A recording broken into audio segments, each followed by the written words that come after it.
Carlos says, speaking of sports, do y'all feel like it's a fifth element of hip hop? I I think that they're one and the same in many different ways. They kind of work hand in hand in a sense where you out playing ball, basketball specifically, hip hop's normally involved. Now They're maybe first not the other cousins. sports as much. They're first cousins. Yeah, Yeah, definitely. Well, yeah. with that being said, who do you think is the best basketball player rapper? Oh, it's Dame. Better than Shaq?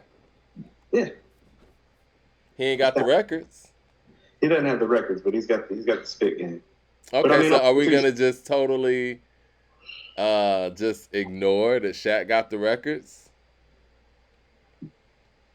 no, I mean we're not going to ignore it, but we're not going to ignore the fact that if you were just to like standing right next to each other, it's not much of a conversation. Shaq was nice. Shaq was able to adapt to Shaq, whatever style that he needed to. I mean, he made a song with the Foo Sniggins. no, he did. He made a song with RZA. He made a song with Biggie. Yeah. No, Shaq can rap, but how about this? Dame could have a legitimate rap career though, like and be. Is Dame one dimensional? I don't know if he's had. See, I don't know if he's had the. See, because he's not the personality that Shaq is. I don't know if he's given access to the resources. Like, Shaq was playing a Hollywood game. That's really not Dame's style. And so I don't know if he's been given access to the same resources. It's like, think about this. It's like, it's not like he got average guys. It's like he's doing tracks with RZA and Biggie, like in their prime. Jay Short says, I know you talked about this heavy last week, but it seems that Kendrick Lamar's album is coming and going in the mainstream media. Moving on already, it seems. Do you think that people have moved on from the Kendrick album? Do you think this album's going to have legs?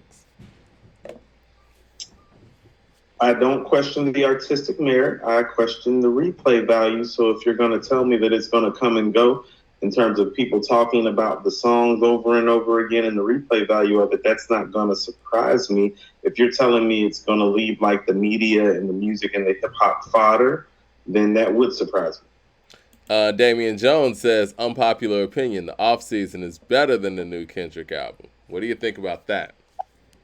I don't love either one of them, and I think I have them rated about the same because I think I had the off season at a 4.25 too. I think Kendrick's album's better. The highlights are just bigger, man. And it's one of those things to me where I start thinking about songs like N95, or you know, I I keep going back to Silent Hill. It's one of those records that a lot of people don't like, but a lot of people love. I love the record.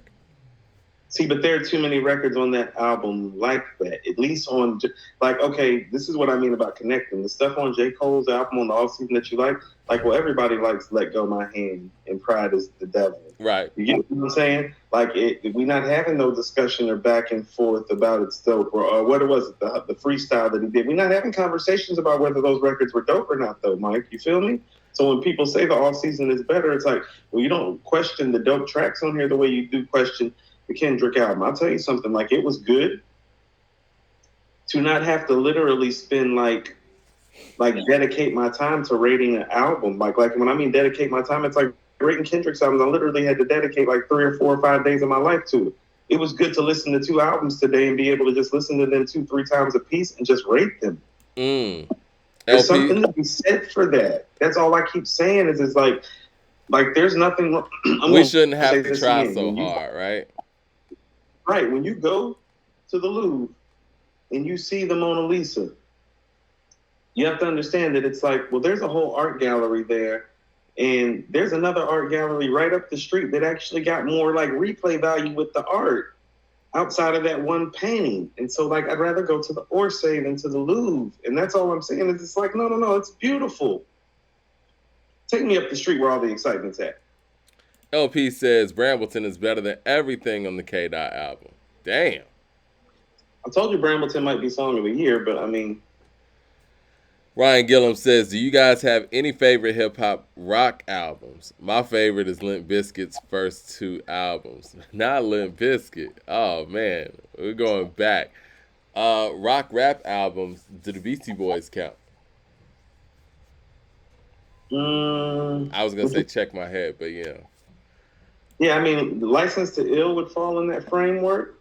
You think so? Okay, I guess so. Yeah, if License to Ill falls in it, it's License to Ill all day. You got to think about it. You got to think about it from the hip hop perspective of using rock and roll, not the rock and roll perspective of using hip hop. I mean, we're doing hip hop, so I'm going to work on the hip hop side of it and work outward. I'm going to work inward then outward. Yeah. And I guess nerd and all that doesn't count either because that's not really hip hop per se. Bob T says Steph has a higher PPG.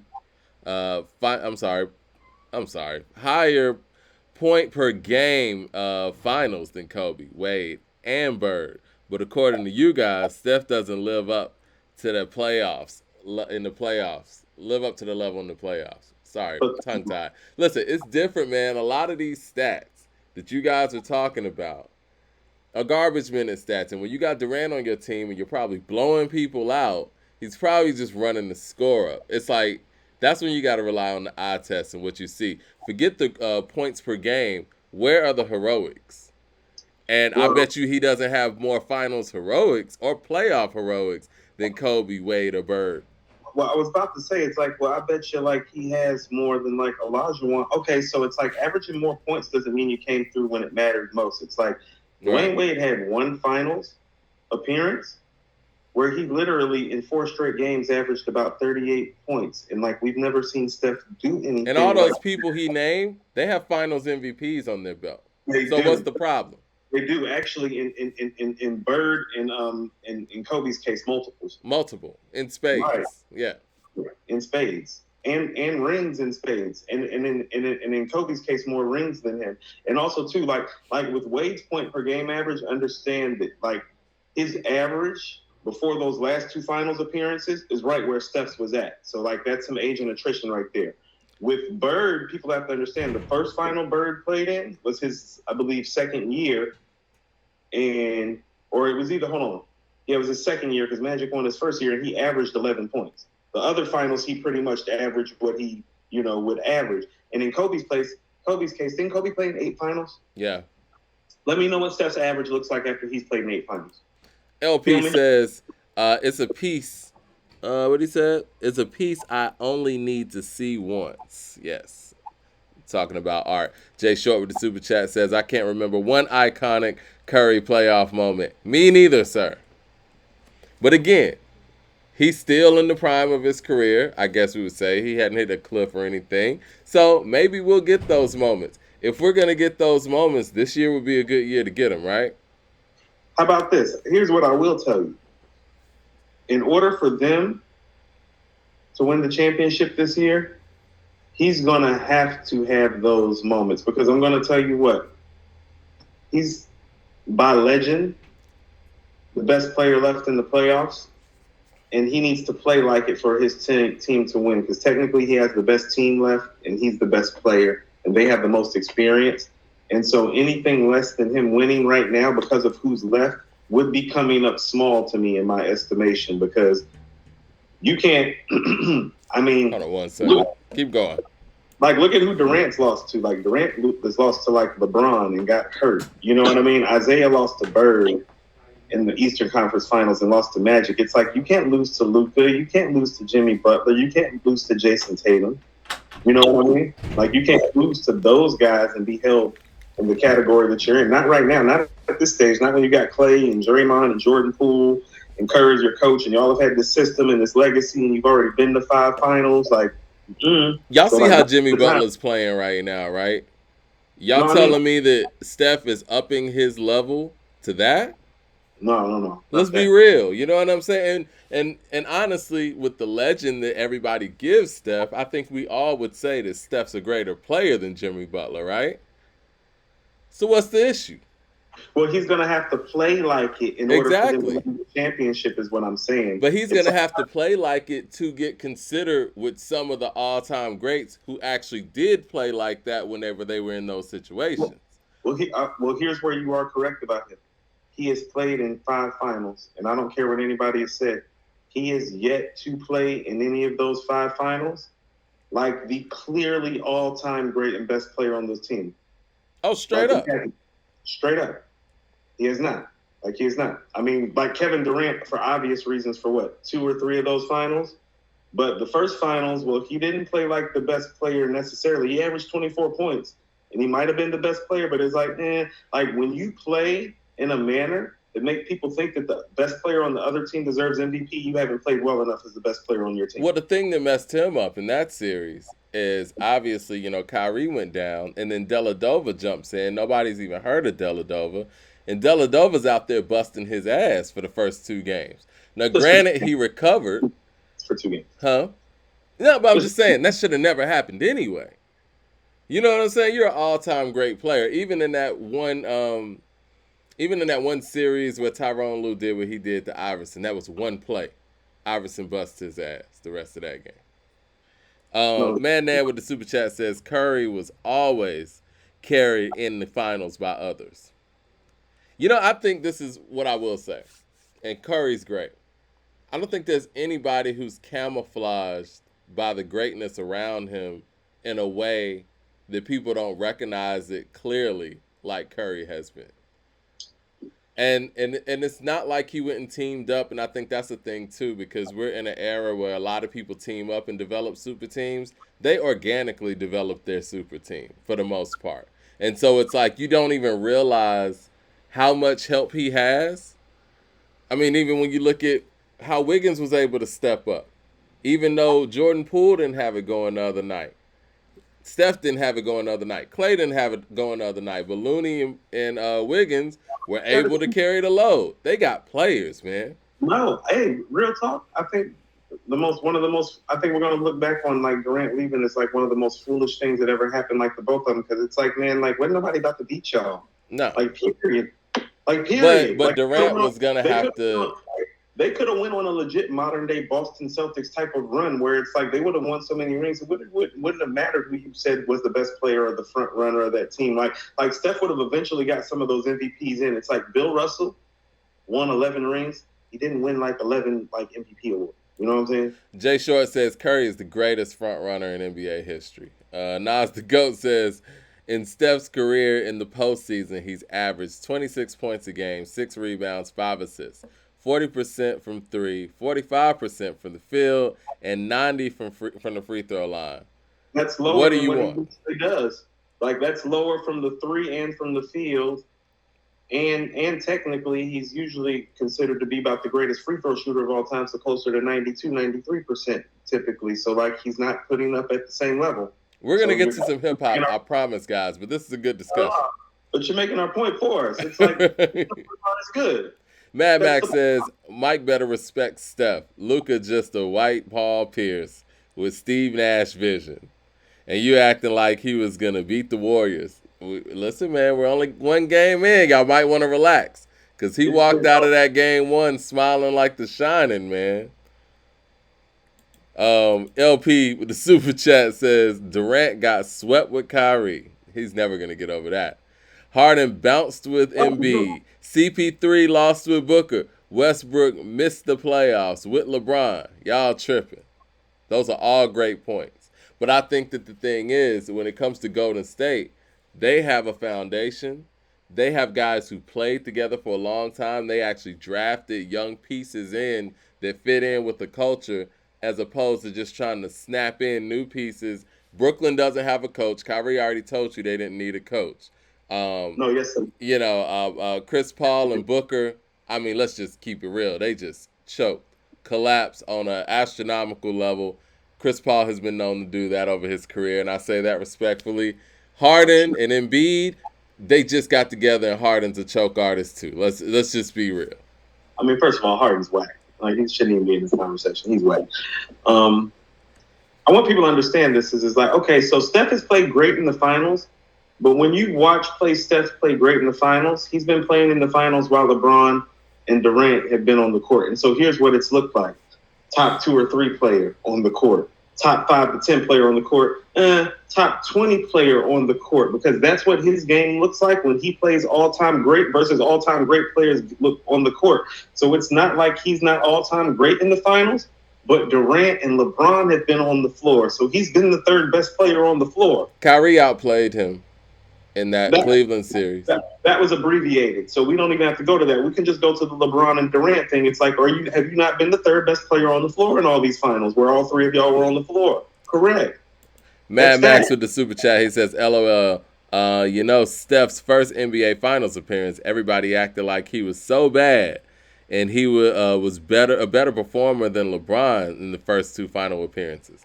Well, he had a much better team than LeBron had in his first couple finals. I mean, that team that LeBron took to the finals against the Spurs, that's one of the worst teams, if not the worst team I've ever seen in the NBA Finals. And you're going against the San Antonio Spurs, you're not even going to be able to. No. Hold on. No, this is what I'm talking about. The measure of expectations are even different. Do you remember when Durant lost in the finals to LeBron in Oklahoma City? Yeah. He averaged 30 points a game on 50% shooting from the floor and 90% from the line, and people were talking about he played bad. It's kind of like when Shaq went up against Olajuwon. Has Curry averaged 30 in any of the 5 finals he's played in? I don't think so. They were saying Durant played bad, averaging 30 and shooting from 50% because he's all time in a different stratosphere than Steph in terms of how he's looked at. He is. Facts. Bob T with the super chat says Steph's iconic moment was Game 5 in the 2015 when Steph scored 17 points in the fourth quarter in a closeout game. Golden State would have gotten swept in 15 without Steph. I guess in 5 without Steph. The Carlo with the super chat says Curry is the second greatest player of this era, Mike. Is he? It's blasphemous. Is he? Listen, I'll put it like this, man. Like, if we're talking about a blanket draft right now, of all the guys that are in the league right now, in their prime, I don't know if you guys are picking Steph in the top 5. Classify prime by age bracket. Okay, if we talking about, like, let's just say everybody who's in the league right now. LeBron's still in the league, right? But you're able to have LeBron at his height. That's your number 1 pick, right? You're able to have Durant at his height. That's probably your number 2 pick. To pick the prime version of the player? Uh-huh. Oh, everybody who's currently in the league. He's probably not even going to be the top 5 pick, guys. No, he might be the 5th pick. Will he? Yeah, because you would take in this order, I would think, and then you would have consideration for him for 5. You're going to go LeBron, Durant, Giannis, Kawhi, and then he's in the conversation after that, wouldn't you say? I'm picking Embiid over him. Nah, Embiid can't stay healthier. He hasn't came through. Okay. Yeah. No. He got no MVPs. He got no finals. He got no health issues. I think it's his health issues, but I mean, as far as like, then how can we say that we would take him in his prime when he's had health issues in his prime and he got no MVPs, no final appearances, no rings? That's fair. Yeah. He might be number 5. I'm taking Kawhi over Steph. We already had him. Yeah, that's why I said, though. Yeah. Giannis, Kawhi, Durant, LeBron. That's why I'm saying after that, no, Curry might be 5 because he's definitely better than Kyrie and Harden and Westbrook. Are you taking him over Dwight Howard in his prime? Or Carmelo in his prime? Yes. I'm not. No, I'm taking Melo over Steph. I'm sorry. I'm sorry. Carmelo has not led a team anywhere. Like he's not that great. Like he's not on a Steph Curry level in terms of all-time player. You're talking about a top 50 player. Do you think that Carmelo has played on teams that are at the level of Steph's team? How about this? I mean, as a pure talent, I'm picking Carmelo. But he's been a lot of the reason for that. Has he? Yeah, I mean, the Knicks had a team, and then they traded the team to get him. But that's not his fault. Yeah, it's not like he went in there with guys and he ran the guys off. Ron and Durant have shown us that, like, in your prime, no, you can call your shots. It's like, oh, we want Harden. It's like, no, get him to leave. No, get that guy. That guy's coming with me, or this guy stay. No, yes, you can. Yes, you can. Jay Short says, I'm calling out the Warriors fans. There will be all Laker jerseys in the Bay till 2015. Y'all can fool everyone else, not Cali. Y'all didn't like Curry out here. LP with Super Chat says, nobody makes his team better without the ball than Steph. Now, I will say that. He's in the system. He's spacing and lets others get off. Want culture? Steph. Steph is a culture setter. I will give him that. that's what I mean about Steph and Durant were perfect together. It's like, well, Durant wanted his own team. It's like, no. You didn't necessarily need your own team. Steph is the perfect culture guy because Steph is going to let you be Kevin Durant. Well, Kevin Durant's a top 10 all-time player. You're not going to play with another player of Steph's caliber that's going to let you get off like this because what happened with Kyrie and Westbrook? You picking Steph over Chris Paul? I have to, even though I don't want to. You picking Steph over Kyrie? Hell yeah. I shouldn't even ask you that. I'm a Duke fan. Kyrie is a buster. When are people going to understand that he is a mark-ass buster? He's selfish from day one. No. He was selfish from day one. Like, he ruined Duke's NCAA tournament chances by coming back so he could showcase his talents on the court. He played in 13 games, got hurt, and came back and ruined our chemistry in a tournament game where we could have beaten that team without him. He's been selfish from day one. He just hurt Durant's legacy. Durant should be playing for the New York Knicks right now. And the Knicks would actually be viable because they actually have ancillary pieces that go with the type of player that Kevin Durant is. Kyrie is a buster. Y'all wanted us to talk sports. Well, here it is. Here's our sports episode. Hold on. People keep talking about like him like he's all-time great. He's made NBA third team 3 times in 11 years. And you're asking me if he's better than Steph, a 2-time MVP and 3-time champion? Well, he did. Let's be real though. When he did match up with Steph in the finals, he outplayed him. He outplayed him. He's a team killer. It is what it is. All right. And somebody in the chat said Melo should have won Rookie of the Year. Yeah, I agree. The Boston Celtics are without Kyrie as their point guard, right? Yeah. Okay.